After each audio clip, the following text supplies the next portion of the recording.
Hello and welcome back. In this video, I shall explain you some terms of IPO. Let us start with lot size. Lot size means size or quantity of shares of an IPO. You cannot bid in any number of shares that you wish. You have to bid in lots. It could be a single lot or multiples of that lot. The general rule is that the market lot into lower side of the issue price ranges between 13,000 and 15,000.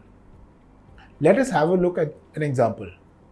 Say HDFC Standard Life Insurance Company did its IPO. The lot size is 50 shares.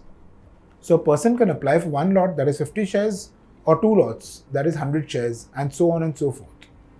If we multiply 275 with 50, we get rupees 13,750. And if we multiply 290 into 50, it is equal to 14,500. Hence, it is in the range of 13 and 15,000 as discussed earlier. Next concept is offer price. Now the IPO can either be a fixed price IPO where the company fixes the price. The other could be a book building process where there will be a range. Offer price represents that price which will be offered to the investor. After the book building process is complete and once price is finalized, that becomes the cutoff price. Issue opens. It represents the date on which the issue opens for public subscription. Only after this date can one apply for an IPO. The issue generally remains open for 2 to 3 days.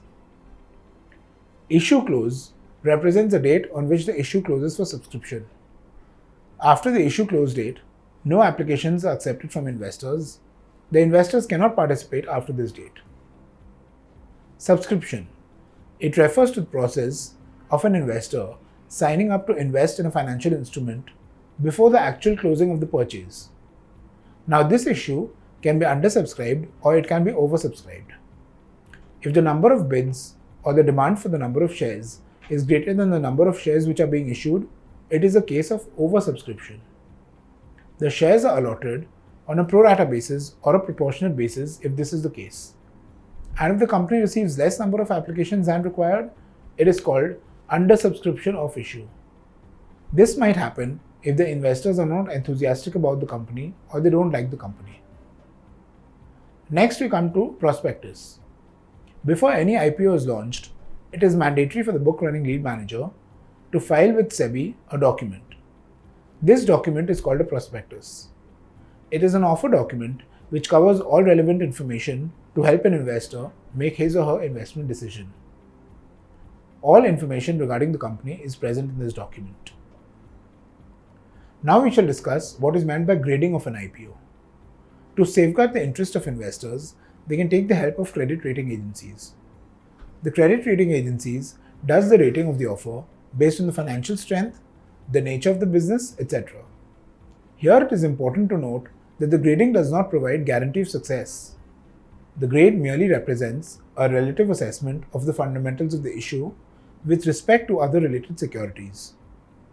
The grading is done on a scale of 1:5, wherein 1 means poor fundamentals, 2 means below average fundamentals, 3 means average, 4 means above average, and 5 means strong fundamentals, which means that the company is extremely strong.